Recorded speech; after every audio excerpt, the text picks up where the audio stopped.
உடம்பு எப்படிதான் இருக்கு? ஏன் படுக்க விட்டு எழுந்திருச்சேன்? இருக்கட்டும். அம்மா எப்படி இருக்காங்க? அம்மா அம்மாவுக்கு என்ன நல்லா இருக்காங்க. நீ எங்கடா புறப்பட்ட? இனிமே வீட்டுல இருக்க முடியாத சூழ்நிலை ஏற்பட்டு போச்சு. ஏன்? இங்க கல்யாணத்தன்னைக்கு இருந்த ஒரு பெரியவர் திடீர்னு வீட்டுக்கு வந்தாரு. சாந்தியுடைய கணவன் நான் தாங்கிற முறையில பேச ஆரம்பிச்சாரு. சாந்தியும் பக்கத்துல இருந்தா என்னால ஒண்ணும் பேச முடியல. சாந்தி என்னை பத்தி தப்பா நினைக்கிறான். இனிமே நான் வீட்டுல இருந்தா தப்புன்ட்டு வெளியே கிளம்பிட்டியா? புறப்படுறா. இங்க எனக்கு என்ன வேலை? நானும் வர்றேன். 2 பேரும் எங்கேயா போ. அவதான் அந்த சந்தானம் தான் என்ன ஏமாத்திட்டார். என்ன சந்தானம்? திருச்சி. இங்க தங்கியிருந்த ஒரு பேர் கூட சந்தானம். ஊரும் திருச்சி தான். ஒருவேளை அவரா இருப்பாரோ? ஐயோ, இன்னைக்குதானே வீட்டை விட்டு வெளியே போனாரு. இப்ப என்ன செய்யறது? மல்லிகா, நீ கவலைப்படாது. எதுக்கும் அக்கா வந்துருக்க.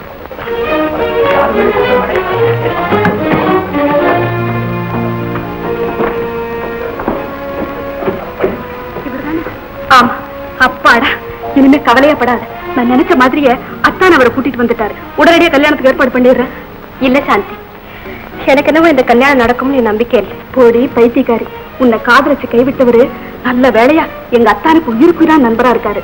அதனால அவர்கிட்ட சொல்லி திருமதி மல்லிகாவுக்கும் திருவாளர் திருச்சி சந்தானம் அவர்களுக்கும் கூடிய சீக்கிரம் இனிதே திருமணத்தை முடித்து வைக்கிறேன். இது உறுதி உறுதி உறுதி. போதுமா? என்கிட்ட ஒரு வார்த்தை கூட பேச மாட்டேங்கிறீங்க. உங்க நண்பரை வீட்டை விட்டு போக சொல்லிட்டேங்கிற கோபம் தானே? போமா, உன்னை கோச்சுக்கு எனக்கு என்ன அதிகாரம் இருக்கு? இது உன் வீடு. ஏன் தான் இப்படி பிரிச்சு பேசி என்ன கொல்றீங்க? உங்க நண்பர் வந்ததுல இருந்து உங்க குணமே மாறி போச்சு. அவர் இங்க இருந்து போனாதான் நம்ம சந்தோஷமா இருக்க முடியும். அத்தா, நீங்க கோபப்படுறதுல பிரயோஜனம் இல்லை. உங்க நண்பரை உத்தமர் உயர்ந்தவர்னு சொல்லுவீங்களே, அவர் எவ்வளவு பெரிய அக்கிரமத்தை செய்திருக்காரு தெரியுமா? சாந்தி, அக்கிரமத்தின் செயல் சந்தானத்தின் நிழலை கூட தொட முடியாது தெரியுமா உனக்கு? ஆமா ஆமா, அப்படிப்பட்ட நல்லவர் தான் என்ன பெண் பார்க்க வந்து என் தோழியை பார்த்து காதலிச்சு கைவிட்டார் போல இருக்கு. என்ன சொல்ற? உண்மைதான் தான். நீங்க 2 பேரும் மாடிக்கு போயிட்டு இருந்தீங்கல்ல, அப்பதான் அவரை பார்த்துட்டு எல்லா விவரத்தையும் மல்லிகா என்கிட்ட சொன்னா. யாரு? மல்லிகா. ஓ அத்தா, யோசனை பண்ணாதீங்க. உடனடியா உங்க நண்பருக்கும் மல்லிகாவுக்கும் கல்யாணத்தை முடிச்சு வைக்கணும். நாம போட்ட பிளான் சக்சஸ். ஆமாங்க, திருவாளர் சந்தானம் அவர்களுக்கும் திருமதி மல்லிகாவுக்கும் திருமண உறுதி உறுதின்னு சாந்தி கையில் அடிச்சு சத்தியம் பண்ணிருக்கா. Very good very good. Mallika, நம்ம சிக்கலை எல்லாம் போக்குறதுக்கு இதுதான் சரியான சந்தர்ப்பம். நீ ராமுவை கல்யாணம் பண்ணிக்கிறேன்னு சாந்தி கிட்ட சொல்லிடு. சும்மா நானும் ராமு கிட்ட சொல்லி இந்த கல்யாணத்துக்கு சம்மதம் வாங்கிடுறேன். அவர் எப்படி சம்மதிப்பாரு? சாந்தி கிட்ட உண்மையை சொல்லி உன்னையும் அவளையும் சேர்த்து வைக்கிறதுக்கு இதை தவிர வேற வழி இல்லடா. கடவுளா கருள் செய்துதான் சாந்தி மூலியமா இந்த ஏற்பாடு பண்ணிருக்குன்னு சொல்லி அவங்கிட்ட கல்யாணத்துக்கு சம்மதம். கல்யாணம் தன்னைக்கு எங்க அம்மா இந்த சிக்கலுக்கெல்லாம் காரணமா இருந்தாரு பரமசிவம். பரமசிவம் அவன் எல்லாரும் வந்திருப்பாங்க. ராமு மணமேடையில மணமகனா உட்கார்ந்துகிட்டு இருப்பான். சாந்தி வந்தா கல்யாணம் பண்ணா கூட்டிட்டு வருவான்.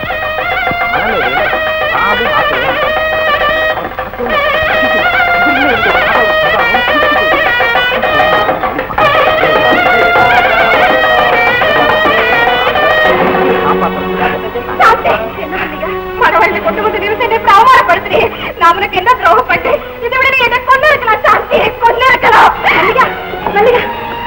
என்ன இது? நான் விரும்பினவருக்கு என்ன கல்யாணம் பண்ணி கொடுக்கறேன்னு சொல்லிட்டு இப்ப வேற யாரையோ மாப்பிள்ளையா உட்கார வச்சிருக்கிறேன். சாந்தி, யாரையோ வா. என்ன மல்லிகா இது?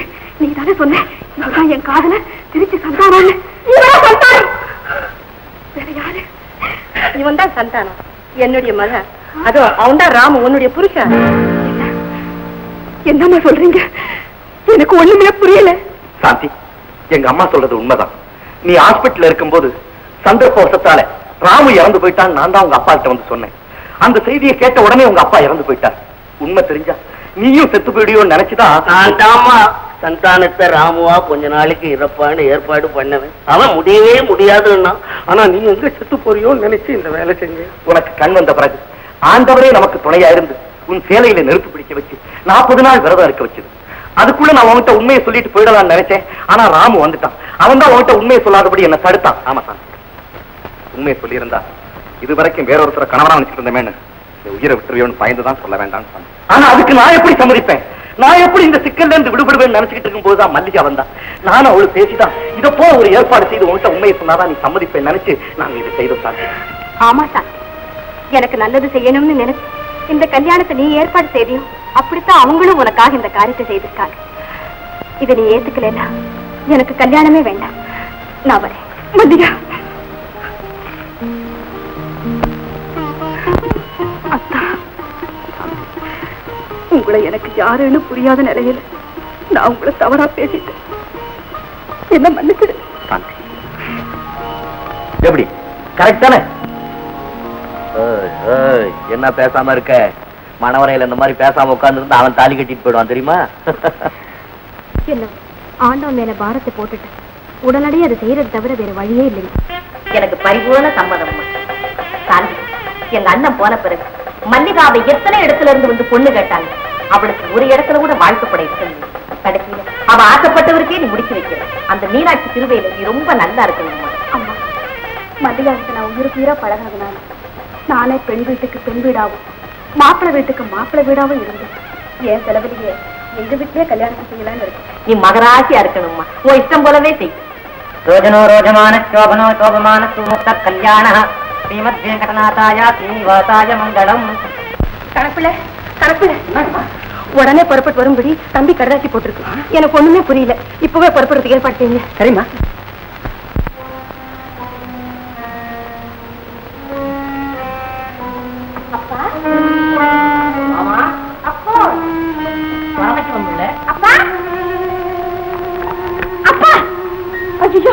என்னங்க இது?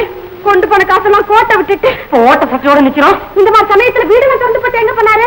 அதானே வந்த உடனே ஆள் இருப்பாரு. ஆளுக்கு ஒரு காலை பிடிச்சி கெஞ்சராமன்னு நினைச்சோம். ஒருவேளை சுந்தரி நானும் நீயும் ஓடி போன அவமானத்தை தாங்க முடியாம எங்கேயாவது ஆறு குளத்துல முதக்கிறாளோ?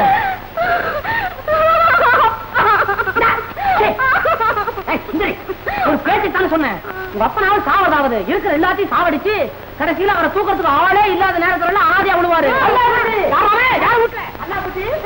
எப்ப வந்தீங்க? ரொம்ப நாளாச்சு. ஆடு இல்லாத வீட்டுல என்ன எடுத்தேன்? நான் தானே புது கல்லா பெட்டி. ஒரு வேலை காலியாகப்படாது, உடனே அந்த வேலைக்கு வந்துடணுமா? அப்பா எங்க? அவர் மதுரையில இங்க இல்லாத குளமா மதுரையில ஏன் போய் முதக்கிறாரு? அவசரமா கடுதாசி வந்துச்சு, உடனே போயிருக்கிறாரு. அவ்வளவுதான். அவர் முன்ன மாதிரி இல்ல, இப்ப ரொம்ப மனசு மாறி போயிட்டாரு. கல்லா போட்டு எப்ப வந்தாலும் பெட்டி சாவியை கொடுத்துருங்க. இந்தாங்க சாவி கொடுத்துட்டேன். பெட்டி சாவியை என்கிட்ட கொடுக்க சொன்னாரா? எப்படி உங்க அப்பா இப்படி மாறிட்டாரு? காடு வெட்டி ஜமீன்தார் வந்தாருல்ல இதை கட்டிக்கிறதுக்கு. அவருக்கு 2 காலும் கிடையாதான், ஒரு கையும் கிடையாதான். Very good, very good. வந்தா எப்படியும் கால கையை இவரே கழட்ட போறாருன்னு அவனுக்கு தெரியும். அதனால தான் முன்னேற போனா கையை கால கழட்டிட்டு வந்திருக்கான். உங்க அப்பா என்ன ஆளு? சிங்கமாச்சே, ஒரு பாவத்தை விட்டுருக்கானா? கூட்டு பொண்ண காமிச்ச அந்த ராமசார் வாழ்க்கையே கெடுத்தான் இல்ல.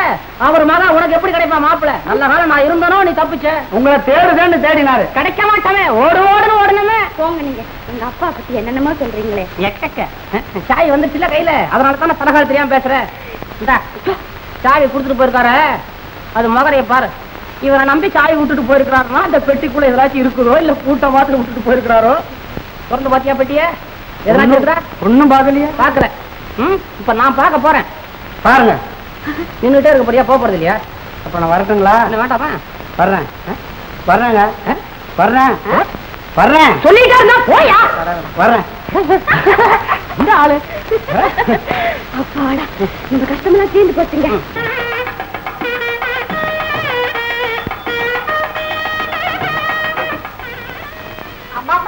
மாப்பிள குருகுலம் கோவில் தெருவை தாண்டிடுச்சுமா? அப்படியா? நீ போய் ஆலங்கரிச்சு வை, இதோ வந்துடுறேன். சரிம்மா. தாய், இன்னையோட 39வது நாள் விரதம் முடிஞ்சு நாளைக்கு விரதம் பூர்த்தி ஆகிற நாள். அதோட அவருடைய நண்பருக்கும் என்னுடைய தோழிக்கு திருமணம் நடக்க போகும் நல்ல நாள். அந்த மங்களகரமான நல்ல நாள்ல எனக்கும் புதுவாழ்வு கொடுக்காதே. தெரிஞ்சோ தெரியாமலோ ஏதாவது தவறு நடந்திருந்தாலும் எல்லாத்தையும் மன்னிச்சு மங்களகரமா நடத்தி வைக்கணும் தாயே.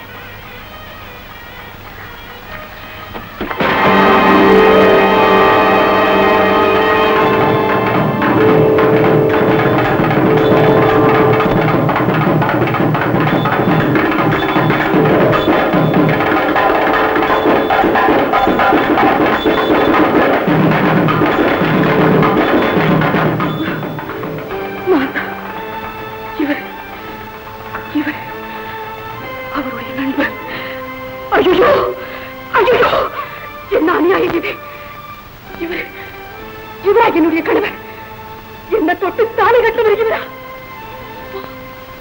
அப்போ இவ்வளவு நாளும் வேறொருத்தர் என் கணவராக மனதார நினைத்திருந்தது. ஐயோ கடவுளே, இது என்ன அக்கிரமா? உனக்கு நான் என்ன பாவம் செய்தேன்? உலகத்துல எங்கேயுமே நடக்க முடியாத தவறு நடந்து போச்சு. ஆள் மாறாட்டம் பண்ணி என் வாழ்வையே போராடிட்டாங்க. நான் என்ன செய்தேன்? இப்ப நான் என்ன செய்தேன்? சாந்தி, தாய் மேல ஆணையா சொல்றேன், நான் யாருக்கு துரோகம் செய்யறேன்.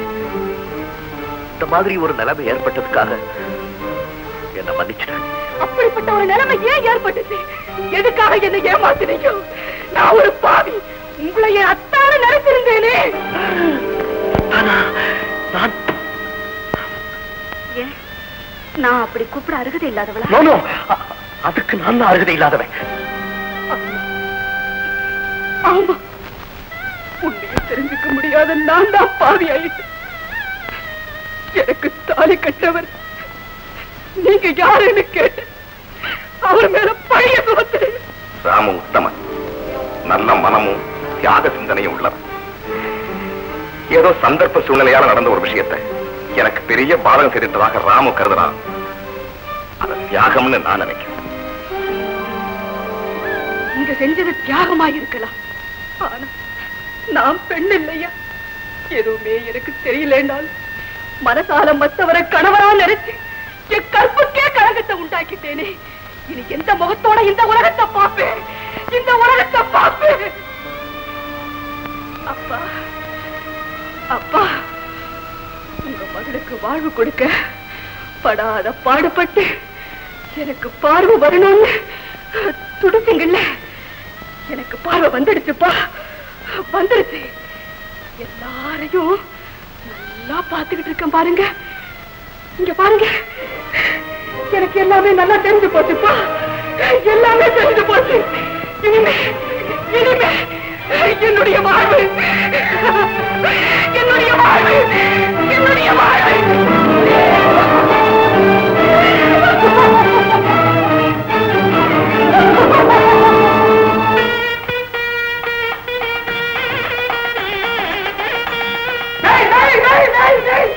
என்னடா அசுரமோ, நான் செஞ்ச தப்பெல்லாம் போதாதானா? என்னடா கல்யாணம் டெசன்களாக கேட்கிறது? காஞ்சி என்ன ஆச்சு? என்னப்பா இது? ராமுக்கா கல்யாணம்? அம்மா, கல்யாணம் முடிகிற வரைக்கும் யாரும் பேசக்கூடாது. ஐயா ஐயா, சாந்திமாவை காணோம்.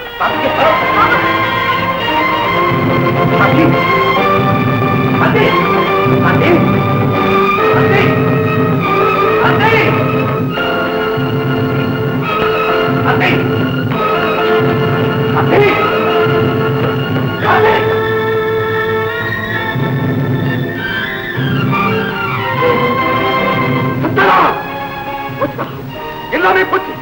எந்த ரகசியம் சாந்திக்கு தெரியக்கூடாதுன்னு பெரிய போராட்டத்தில் நம்ம 2 பேரும் மறைச்சு வச்சோமோ எல்லாம் வீணா போச்சு. எப்படி இந்த கல்யாண பணம் காட்சி கொடுத்துருச்சு? கல்யாணம் அடப்பாவி, அடப்பாவி. சாந்திக்கிட்ட நான் உண்மையை சொல்லலான்னு சொல்லும் போதெல்லாம் தடுத்தியடா. நம்ம பண்பாட்டுக்கே விரோதமா ஏதோ புதுசா ஐடியா பண்ணியே. இப்போ ஐடியா ஐநாச்சு போட விளையாடாதே. தர்மத்துக்கு விரோதமா நடக்காதுன்னு சொன்னேன், நீ கேட்கிற. போட்டோ நான் பாக்குறேன், முட்டாள். போட்டோ நான் பாக்குறேன். போட்டோ மட்டும் காட்சி கொடுக்கல, சத்தியம் காட்சி கொடுத்துருச்சு. அவன் ஓ மேல வச்சிருந்த பதிவத்தி காட்சி கொடுத்துருச்சு. தர்மம் நம்ம 2 பேரும் எங்க கொண்டுட்டு போய் நிறுத்திருச்சு பாத்தியா? எங்க போனமா? அம்மா சாந்தி, சாந்தி, சாந்தி, சாந்தி. மல்லிகா, மல்லிகா, சாந்தியை காணமா? என்ன சாந்தியை காணமா? சாந்தி.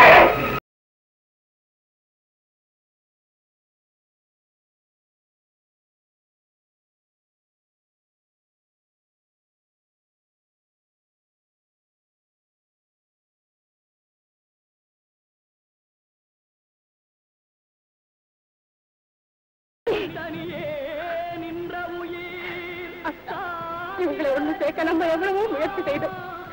கடைசியில் தெய்வமே அவங்களை ஒண்ணு சேர்த்துக்கிட்டு